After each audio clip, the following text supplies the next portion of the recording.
ఈ సినిమాలో ఇంకో ముఖ్యమైన క్యారెక్టర్ ఎవరిదంటే బొమ్మన ఇరానీ గారిది. బ్రెయిన్‌తో గేమ్ ఆడుతున్నాడు.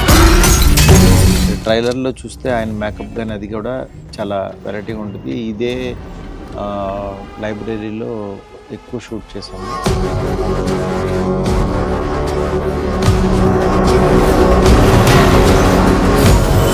మెయిన్ ఇందులో బొమ్మన ఇరానీ గారిది ఒక సైకియాట్రిస్ట్‌గా ఆయన ఇంట్రడ్యూస్ చేస్తాం.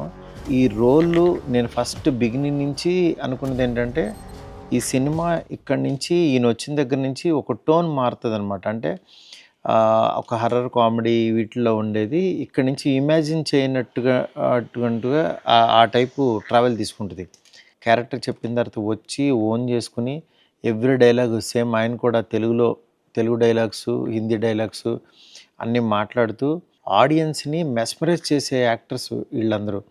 అది ఎందుకంటే 'త్రీ ఇడియట్స్' సినిమా జరిగినప్పుడు ఆ క్యారెక్టర్ వైరస్ అనే క్యారెక్టర్ మనందరికీ గుర్తుండిపోద్ది. అంత లోపలికి వెళ్ళిపోతాం. అలాగా మళ్ళీ ఈ సినిమాలో ఒక పర్టిక్యులర్ ఒక 15-16 మినిట్స్ ఉంటాడాయన. ఆయన ఉన్నంతసేపు మనం ఆయన దాంట్లోకి వెళ్ళిపోతాం. ఆయన డెఫినెట్‌గా ఆయన్ని ఇంత బాగున్నారు, అసలు ఎంత యాక్టింగ్ చేస్తున్నాడని ఒక రకమైన మనల్ని ఆడియన్స్‌ని ఆయన దాంట్లోకి తీసుకెళ్ళిపోతారనమాట.